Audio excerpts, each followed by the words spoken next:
So ngayon mga ka-Mindtech, may tuturo ako sa inyong settings sa Messenger na baka hindi nyo pa alam or alam nyo na pero hindi nyo pa nasubukan. So itong settings na to guys is malaking tulong talaga kasi nga pwede ka mag-post sa mga notes sa Messenger natin. Make sure lang na panoorin nyo yung video hanggang matapos para malaman nyo step by step kung ano yung Messenger settings na yun at kung paano yung gamitin. So una natin gagawin guys, kailangan muna natin i-update yung ating Messenger application. Para maging updated dyan, pumunta lang kayo sa Play Store. So hanapin nyo yung Play Store sa ating cellphone. Once na makita nyo na, click nyo lang.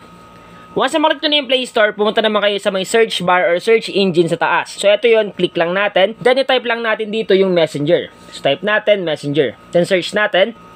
Automatic guys, lalabas yan dito. Once na may makita kayo ditong update, i-click nyo lang. Para in case man na may mga bagong features si Messenger, automatic magkakaroon yung Messenger application nyo. Once na tapos na kayo mag-update ng Messenger application, pumunta lang kayo sa may Messenger app.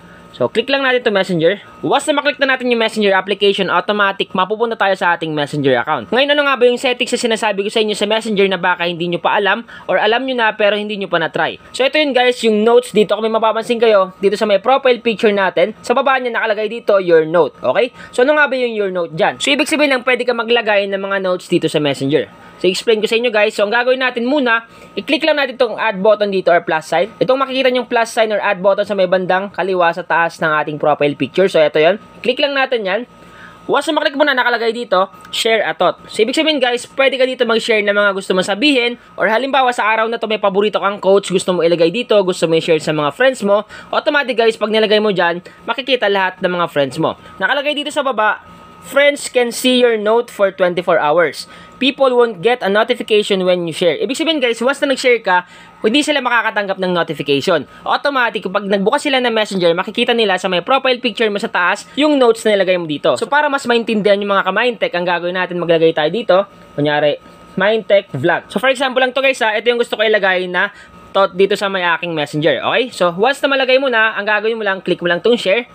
Automatic guys, kung mapapansin nyo, yung profile picture ko dito is ando na yung nilagay kong thought or yung ating notes na Mindtech Vlog. So ibig sabihin guys, once na may paborito kang quotation, once na may gusto ka sabihin sa araw na to, or once na may mga nilalagay ka na mga words na mga na-encounter mo at gusto mo i-share sa mga friends mo, pwede mo ilagay sa my notes. Okay? So pag nilagay mo sa notes at shinare mo, automatic makikita ng mga friends mo once na nag-open sila ng Messenger. Automatic makikita nila sa may bandang taas ng profile picture natin. Okay? Tandaan nyo mga ka-Mindtech na yung notes na nilagay natin dito is mag-expire dyan after 24 hours. So, ibig sabihin lang, after 24 hours, pwede ka na ulit maglagay ng panibagong note. So, sa mga hindi pa nakakatry nito, subukan nyo na kasi nga napakastig nga naman. Once na may mga paborito kang words at may mga paborito kang quotation, may mga gusto kang sabihin dito sa ating notes sa Messenger, automatic makikita ng mga friends mo at share mo sa kanila. So, sana guys, nakatulong tong vlog ko ngayon. Once again naman, Tech PH, thank you and God bless all.